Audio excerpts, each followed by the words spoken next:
Okay sir, अस्सलाम वालेकुम everyone. Let us begin with the class. Record में इसे कर लेता हूँ ताकि जो लोग नहीं हैं वो लोग मिस ना करें इसे। So welcome back to artificial intelligence in software engineering CSSE 509, and in today's class we're going to study this chapter number 3 which is solving problems by searching। सही है, तो अगर किताब को फॉलो कर रहे हैं एक दफ़ा ज़रूर देख लीजिएगा बुक को भी। So this is chapter number 3 according to the book, which is solving problems by searching। आज की क्लास में हमें दो काम करने हैं। The first thing is we going to see a lot of definitions and we going to see some of the searching algorithms. कुछ searching algorithms के बारे में डिस्कशन करेंगे कि किस तरीके से हम सर्चिंग कर सकते हैं। Now the first question is what is searching. Searching होती क्या है? हमें इंसानों को ये बहुत अच्छी तरीके से पता है कि सर्चिंग क्या होती है। ठीक है, हमें कोई भी चीज़ बता दी जाए हम उससे ढूंढ के ला सकते हैं, दैट इज कॉल्ड सर्चिंग। लेकिन एआई के हिसाब से सर्चिंग हम किसको सिखा रहे हैं? We going to teach this searching process to an AI agent. Artificially intelligent जो मशीन्स हमने बनाई हैं उन मशीन्स को हमें सिखाना है कि सर्चिंग किस तरीके से करनी है। अब ये जो सिखाना है ताकि वो सर्च कर सकें, वो किस तरीके से हम सिखाएंगे? We going to teach them the process of constructing sequences of actions to achieve a particular goal. We going to tell them what is the goal. हम उन्हें बताएंगे कि गोल क्या है। हम उन्हें रास्ता सिखा सकते हैं कि किस रास्ते पे चलेंगे, कौन कौन से एक्शंस करेंगे, then you can achieve your goal, and this thing is called searching. आपने पहले से उन्हें बता दिया और वो अपनी जगह तक पहुंच जाए, so that is called the searching. What we need to do, we need to make the agents such that they can construct the sequences of actions that achieve the goal। और हमें यही बात एजेंट्स को सिखानी है, machines को सिखानी है कि वो अपने गोल तक पहुंच सकें। Now, what are we trying to search? क्या चीजें हम सर्च करने की कोशिश कर रहे हैं? इस चैप्टर में बहुत सारी चीजें हो सकती थी। ठीक है, बहुत सारी चीजें हो सकती हैं, पूरी दुनिया है सर्च करने के लिए, बहुत सारी चीजें हैं जो कि सर्च की जा सकती हैं। लेकिन हम एक बहुत ही स्पेसिफिक इन्वायरमेंट की बात करेंगे। अब देखो, इन्वायरमेंट वाली बात वो है जो कि हमने लास्ट चैप्टर में डिस्कस कर ली थी। अगर आपको नहीं याद आ रही इन्वायरमेंट वाली बात तो जरूर जाके दोबारा से रिकॉर्डिंग को देख लीजिएगा। इन्वायरमेंट हमने बहुत सारे टाइप्स के पढ़े थे, सही है। अब रियल वर्ल्ड तो ऐसी है, रियल वर्ल्ड के अंदर अगर डायरेक्ट एजेंट को छोड़ दूं तो अभी मैं और आप इस काबिल नहीं है कि हम लोग कुछ इस तरह से कोड कर दें कि रियल लाइफ में एजेंट काम करे। हम क्या कर रहे हैं? अपनी आसानी कर रहे हैं। चैप्टर नंबर 3 में हम अपनी आसानी कर रहे हैं। वो आसानी ये है that we going to set up an environment. एक ऐसे एनवायरनमेंट की बात कर रहे हैं जो कि डिटरमिनिस्टिक हो। हम स्टोकास्टिक की बात बिल्कुल भी नहीं कर रहे, क्योंकि हमें पता है स्टोकास्टिक में चीजें प्रोबेबिलिस्टिक होती हैं, वो चेंज हो सकती हैं। लेकिन डिटरमिनिस्टिक एनवायरनमेंट कैसा होता है? जहां पे यकीनी तौर पे आपको पता है कि अगला स्टेप क्या होगा। हम एक ऐसे एनवायरनमेंट की बात कर रहे हैं जो कि ऑब्जर्वेबल एनवायरनमेंट है। यानी कि हमने जिस तरह के बोर्ड गेम्स की बात की थी, तो बोर्ड गेम्स में हमने क्या सीखा था कि पूरा का पूरा बोर्ड गेम आपकी नजरों के सामने होता है, इजंट इट? तो जब पूरा का पूरा बोर्ड गेम आपकी नजरों के सामने होता है, आपको पता है कि हाँ यार ये चीज है, ये मेरा पूरा बोर्ड गेम है, ये मेरा एनवायरनमेंट है, as compare to real world जिसमें हमें पता ही नहीं होता किस तरीके से चीजें चेंज हो रही होती हैं। The environment that we going to talk about is static. सही है, एक ऐसी जगह पे अपना एजेंट बनाने की कोशिश कर रहे हैं जहां पे इन्वायरमेंट आपका स्टैटिक होगा, डायनामिक नहीं होगा। सेमी डायनामिक की बात हम बिल्कुल भी नहीं कर रहे हैं, हम सिर्फ और सिर्फ स्टैटिक इन्वायरमेंट की बात कर रहे हैं। ऐसा इन्वायरमेंट जो कि हमें पूरी तरीके से मालूम हो, this is the environment we going to work with. और इसी इन्वायरमेंट में हम कोशिश करते हैं कि कोई एजेंट को सर्च करना सिखा दें। लेकिन देखो, सर्चिंग करना इंसान के लिए फिर भी आसान है। हमें पता होता है कि हमें कोई चीज़ बता दी जाए, ये तुम्हें सर्च करके लेकर आना है, we can easily search it. लेकिन मशीन के लिए ये चीज़ इतनी आसान नहीं होती। मशीन को अगर हमें सिखाना है सर्चिंग, तो सर्चिंग के लिए दो बहुत ही इंपॉर्टेंट चीजें जो सिखानी पड़ेंगी। कौन कौन सी चीजें सिखानी पड़ेंगी? We going to tell the machine the goal identification. We going to tell it what the goal is. हमें बहुत अच्छी तरह से पहले से समझाना पड़ेगा कि गोल क्या होता है। And we going to formulate the problem in such a way that the agent can easily know what the problem is। हमें पहले से एजेंट को नहीं पता क्या गोल है, उसे नहीं पता कि प्रॉब्लम है क्या। हमें प्रॉब्लम को समझाना पड़ेगा। और आप लोग माशाल्लाह से सब लोग थर्ड ईयर के स्टूडेंट्स हैं, आपको पता होगा कि अगर मुझे दरवाजा खोलना है, मैं उठूंगा, जाऊंगा, दरवाजा खोल दूंगा, इजंट इट? लेकिन अगर मुझे मशीन को समझाना है, दरवाजा खोलना है, तो मैं मशीन को बताऊंगा, एक एक स्टेप बताऊंगा that you are going to move 3 steps to the right and 1 step to the left, then you're going to reach the door. और वहां पे दरवाजा है, वहां पे दरवाजे का नॉब है, उसे हिलाएंगे, उसे घुमाएंगे, इस तरीके से घुमाएंगे तब जाके दरवाजा खुलेगा. तो यही बात हो रही है कि यहाँ पे गोल आइडेंटिफिकेशन. पहले तो आपको बताना है, मशीन को सिखाना है कि दरवाजा खोलना है, दरवाजे तक पहुंचना है. अब दरवाजे तक पहुंचने का पूरा रास्ता और किस तरीके से दरवाजा खोलना है ये भी आपको बताना पड़ेगा, पूरी प्रॉब्लम को फॉर्मुलेट करना पड़ेगा. So these are the 2 things that we need to teach the agent.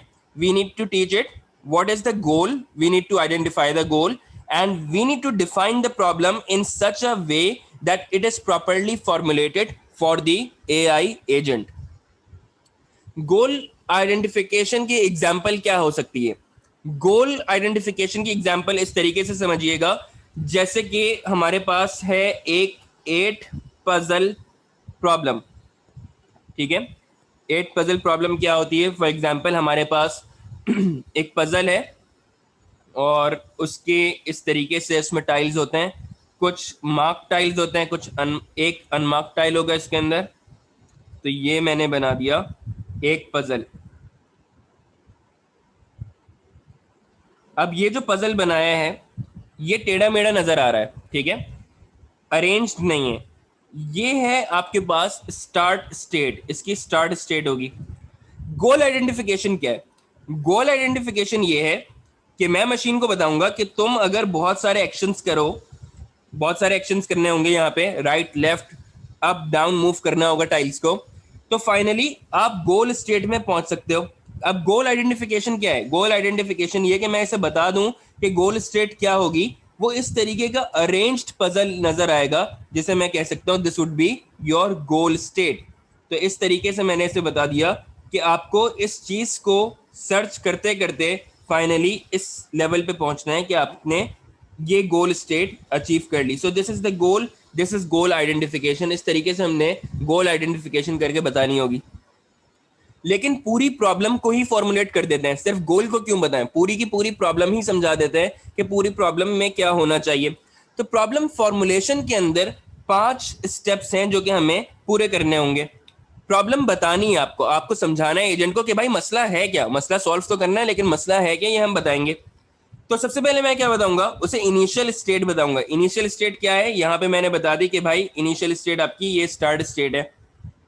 फिर उसके बाद मैं बताऊंगा सेट ऑफ एक्शंस. मैं उसे बहुत सारे एक्शन सिखाऊंगा कि जो वो अगर परफॉर्म करेगा तब जाके अपनी गोल स्टेट तक पहुंच सकता है. लेकिन हर एक्शन को परफॉर्म करने के बाद एक ना एक कोई रिजल्टेंट स्टेट भी बन सकती है. ऑब्वियस सी बात है, जब मैं स्टाइल को हिलाऊंगा तो फौरन से तो मैं अपने गोल स्टेट पे नहीं पहुंचूंगा. मैं क्या किसी ना किसी ट्रांजिशन स्टेट में पहुंचूंगा, किसी इंटरमीडिएट स्टेट में पहुंचूंगा, उसके बाद मैं आहिस्ता आहिस्ता करके फाइनल गोल स्टेट में पहुंचूंगा.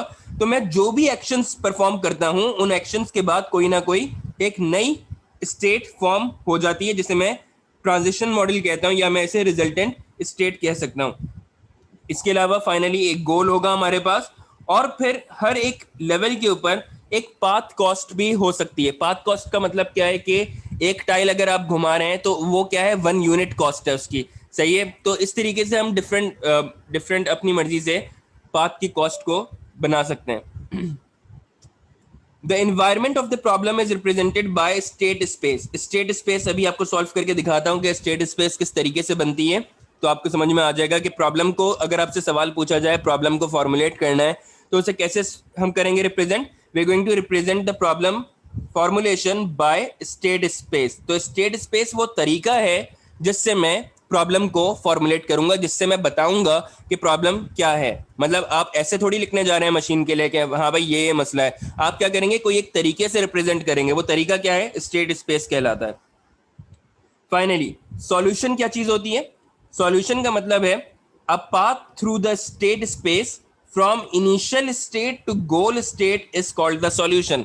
सही है. जब मैथ्स का आपका एग्जाम होता है, मैथ्स में आपको कोई सम सॉल्व करना होता है, आप क्या करते हैं, नीचे हेडिंग डालते हैं सॉल्यूशन, उसके बाद फिर शुरू हो जाते हैं.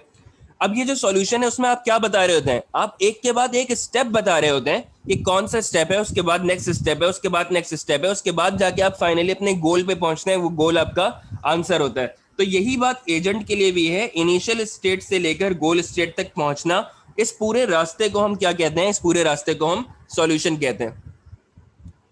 इस स्लाइड पे देखिएगा, यहाँ पे आपको एग्जांपल देते हैं कि किस तरीके से हम प्रॉब्लम को फॉर्मुलेट करेंगे। प्रॉब्लम को फॉर्मुलेट करने का तरीका क्या है? तरीके को हम कहते हैं state space. So what is state space?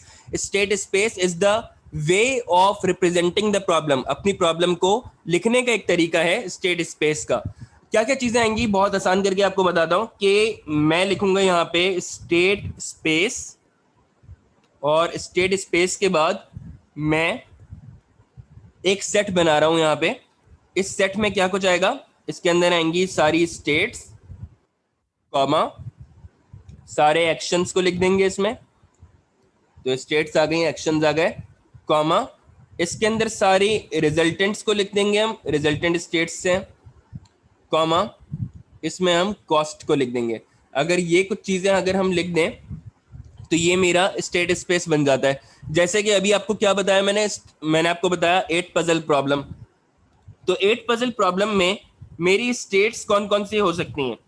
मेरी स्टेट्स हो जाएगी, कोई एक होगी मेरी इनिशियल स्टेट जहां से मैं स्टार्ट करूंगा, ये मेरी बन गई एक इनिशियल स्टेट, कॉमा मेरी एक बन जाएगी कोई गोल स्टेट। सही है, ये मेरी गोल स्टेट होगी। अच्छा, इसमें अब एक्शंस में मैं क्या क्या लिख सकता हूँ? एक्शंस हैं 8 पजल प्रॉब्लम में। एक्शंस क्या होंगे? मैं अपने टाइल को ऊपर मूव कर सकता हूँ, मैं अपने टाइल को नीचे मूव कर सकता हूँ, मैं इसे लेफ्ट पे मूव कर सकता हूँ, मैं इसे राइट पे मूव कर सकता हूँ। तो ये क्या हो गए? ये मेरे एक्शंस हो जाएंगे। रिजल्टेंट्स क्या होंगे? रिजल्टेंट्स होंगे फॉर एग्जाम्पल मेरे पास है एक इनिशियल स्टेट है, यहाँ पे आपको एग्जाम्पल से दिखा देते हैं। मेरे पास है एक इनिशियल स्टेट, और इनिशियल स्टेट हम इस तरीके से बना देते हैं। मेरे पास है टाइल 2 3 4 5, बीच में गैप है 1 8 7 6। तो मुझे इस तरीके का एक टेढ़ा मेढ़ा पजल मिल गया।